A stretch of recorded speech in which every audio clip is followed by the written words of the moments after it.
রমজানের প্রথম দিন ভোরে অ্যালার্ম বাজতেই মেহতাব আর আয়েশা উঠে সেহরি খেতে বসল। মেহতাব বলল, আজ আমি পুরো দিন রোজা রাখব।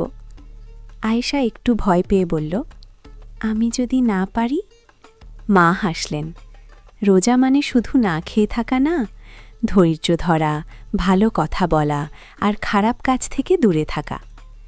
দুপুরে গরম পড়ল। মেহতাবের খুব তৃষ্ণা পেল। আয়েশারও খিদে লাগছে।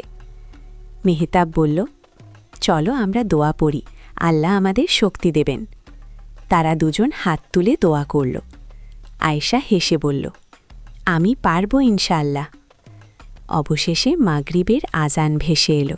আল্লাহু আকবার, আল্লাহু আকবার। দুজন খেজুর হাতে নিয়ে একসাথে রোজা ভাঙল। মা বললেন, আজ তোমরা শুধু রোজা রাখোনি, ধৈর্য আর ঈমানও শিখেছ।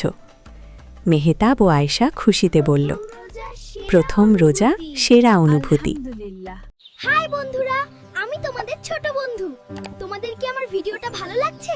তাহলে প্লিজ আমার চ্যানেলটা সাবস্ক্রাইব করে দাও।